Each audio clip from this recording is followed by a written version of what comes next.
with startups, I think this is where I have primarily most of my experience. And with startups, when it comes, startups are very, very interesting. Like it's so unpredictable with their hiring, and every founder is looking for something different. You could be a great fit in this company and you got in, but another company does not want you for the same reasons that company wanted you.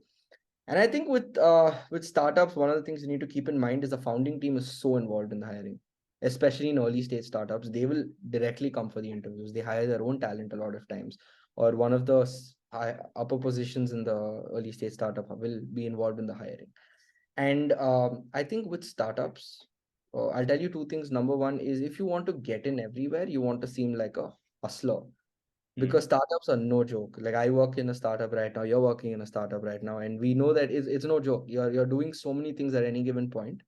So you want to come off as someone who can help everybody. You want to come off as someone who really can grind. That's what they're looking for. They're not looking for a brain. They already have brain in the company. And because you're probably quite young, they're probably looking for some brain. I mean, brain is, if you have it, amazing, but they're looking for someone who can really hustle. That's one thing. Second thing that'll really help is if you're very good at picking up what people are looking for. It comes with a lot of practice, but if you're getting interviewed by a startup, look for what the founder's looking for. Obviously, get your information. Look at the kind of profiles that are currently working in the company through LinkedIn. You'll probably notice a pattern with the kind of hires they're making. But sometimes very hard to find that pattern with large companies. Very easy to find that pattern because the profiles you can look for. But with smaller companies, startups, very hard to find that pattern because the pattern doesn't exist with CVs. It exists with personalities. And how are you going to get that without actually talking to the person? So if you're very good, and after you get interviewed by a lot of people, you start to catch on in terms of the line of questioning. So if I'm a founder and I'm talking to you, what is my line of questioning? What am I looking for?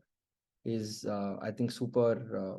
If you're observant enough, you'll be able to catch it. And for example, if I'm talking to you, Pawan, and my line of questioning is, so have you, what kind of companies have you worked for and before, and how much, have you been involved with other departments as well? So that line of questioning, for example, there's a reason behind it. So you want to be quick enough to think. This comes with practice much later in life. So don't worry if you're not able to do it right now. And I'm learning how to do it better, to be very honest. But that kind of line of questioning, any sort of line of questioning, try and understand the reason behind it. What is that person probably looking for? And if you take about 5 seconds for answering, it shows that you are probably putting in the thought. So don't worry if you're taking those 5 seconds. Of course, some people look for quick answers because that's also something they're looking for. Okay, this person's quick on their feet or quick with their thoughts. So don't break your head too much with it, because there are 100 possibilities. But what you want to look for is every time someone asks you a question, try and understand the reason behind that line of questioning. So if they're asking you very, very specifically, have you worked in a certain area, or they're asking you about, say, okay, let me give you an example. If they're particularly asking you about, say, what have you done in the past when the company was in a bad situation? Can you tell me, say, for example, can you tell me what did you do when your company, if you worked in a startup in the past, if your company is not doing well right now, what have you done to contribute to help the company get out of that situation? Understand the line of questioning. So I'm so sorry to break into Hindi there, but very clearly understand what could be the possible reason why someone's asking me that question. And if you understand that, you'll start to, just like how they are in an interview trying to map out who you are by asking you questions and getting answers back. Your job is to map out who they are by listening to what kind of questions they're asking. Now, as complicated as this sounds, it's not actually that hard. Over time, you will start to understand really why someone's asking you that question. Now, that's a skill that comes over time. That's one part to it, right? That's the harder part, but over time you'll get it. But when it comes to startups, primarily a lot of startups pay a lot of money, right? So they want someone who really aligns to their vision. Can you be someone who, molds yourself to present yourself in a way that you have been aligned to their vision? Ask the founder questions, ask them questions, do small talk. It helps.